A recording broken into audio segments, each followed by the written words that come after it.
हिमाचल प्रदेश के जल शक्ति विभाग में बड़े पैमाने पर भर्ती प्रक्रिया शुरू होने जा रही है। उप मुख्यमंत्री मुकेश अग्निहोत्री की अध्यक्षता में शिमला सचिवालय में हुई 4 घंटे लंबी मैराथन बैठक में 4,852 पदों पर भर्ती को लेकर अहम फैसले लिए गए। यह मामला आगामी कैबिनेट बैठक में अनुमोदन के लिए लाया जाएगा। बैठक में यह भी निर्णय लिया गया कि pump operator, para pump operator और पैरा फिटर के लिए 1,726 पदों को भरा जाएगा। साथ ही विभाग में आउटसोर्स पर चल रहे 4,136 पदों को अब विभागीय स्तर पर भरने का फैसला लिया गया है। इससे जहां कार्य प्रणाली में पारदर्शिता बढ़ेगी, वहीं सरकार को भी वित्तीय लाभ मिलेगा। वर्तमान में इन पदों के लिए सरकार ठेकेदारों को 98 करोड़ रुपए का भुगतान कर रही है, लेकिन विभागीय भर्तियों से यह खर्च घटकर करीब 25 करोड़ रुपए रह जाएगा। इस दौरान जल रक्षक विभाग से जुड़ा एक और ऐतिहासिक निर्णय लिया गया। उप मुख्यमंत्री मुकेश अग्निहोत्री ने जल रक्षकों के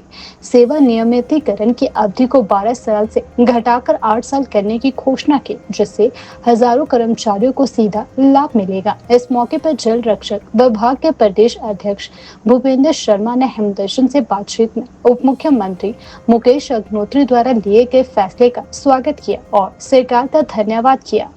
तो जो पिछले कल एक विभागीय बैठक हुई है जल शक्ति विभाग की, जिसमें हमारे उच्च अधिकारी डिप्टी सीएम साहब के साथ बैठे हैं, क्योंकि लंबे समय से हमारी एक मांग थी कि जो हमारी 12 साल की समय अवधि है जल रक्षकों की, उसे कम किया जाए, 8 साल किया जाए।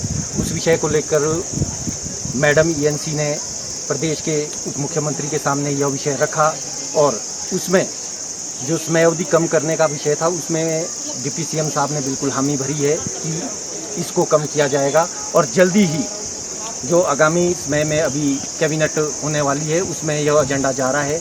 उसके लिए हम डिप्टी सीएम साहब का तहे दिल से धन्यवाद करते हैं, क्योंकि प्रदेश सरकार समय समय पर जल रक्षकों हितों को ध्यान में रखते हुए निर्णय ले रही है। इससे पहले भी प्रदेश सरकार ने हमारे लिए 1386 पद जो सृजित किए, जो आज पंप अटेंडेंट बन चुके हैं, तो उसके चलते भी हम उनका धन्यवाद करते हैं। और साथ ही अभी जो ये निर्णय लिया जा रहा है प्रदेश सरकार के द्वारा जल रक्षकों के लिए जो समय अवधि का, जिसकी मांग हम 2012 से लेकर लगातार उठा रहे थे, आज वो कहीं ना कहीं साकार होती हुई हमारे को दिख रही है। इसके लिए बहुत बहुत धन्यवाद प्रदेश सरकार का। साथ ही हम जल शक्ति विभाग में मैडम का भी तहे दिल से धन्यवाद करते हैं, जिन्होंने यह एजेंडा प्रदेश सरकार के समक्ष उठाया है। वर्तमान समय में जो जल रक्षक आज के समय में सेवाएं दे रहे हैं, वो 4206 जल रक्षक है जो प्रदेश सरकार को सेवाएं दे रहे हैं।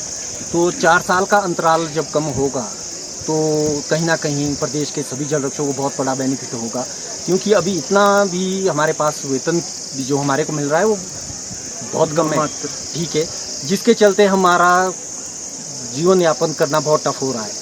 तो इन चीज़ों को हमने प्रदेश सरकार के समक्ष उठाया था, काफ़ी लंबे समय से उठा भी रहे थे। उन चीज़ों को ध्यान में रखते हुए ही हमने ये मांग रखी थी जो 2012 से कर रहे थे। आज कहीं ना कहीं वो प्रदेश सरकार ने सुनी है और आगामी जो कैबिनेट होने जा रही है उसमें यह एजेंडा जाएगा 12 से 8 वाला। तो हमारे को पूरी उम्मीद है कि जिस तरह से डिप्टी सीएम साहब ने पिछले कल जो एक वक्तव्य दिया है, मीडिया के माध्यम से भी आप लोगों ने भी देखा होगा कि यह समय अवधि कम की जाएगी, 8 साल की जाएगी। तो ये आगामी बैठक में हमें पूर्ण विश्वास है कि कम कर देगी प्रदेश सरकार। देखो, जिन 12 साल जिनके कंप्लीट थे, अभी पिछले 2 महीने पहले ही प्रदेश सरकार के द्वारा 1386 पद सृजित किए गए थे, जिसके तहत जितने भी हमारे 12 साल पूर्ण कर चुके जल रक्षक थे वो उसके तहत अंदर ले लिए गए और पंप अटेंडेंट बना दिए गए, जिनकी नियुक्तियां भी प्रदेश सरकार के द्वारा ली गई है। तो अब जो भी जल रक्षक है 4206, अब 4206 जल रक्षक है वो अपनी सेवाएं दे रहे हैं और उनका जो कार्यकाल है अभी कईयों का 10 साल है, कईयों का 8 साल है, कईयों का 6 साल है, जिसके चलते हमारी ये मांग थी और जो साकार होने जा रही है हमें पूर्ण उम्मीद है।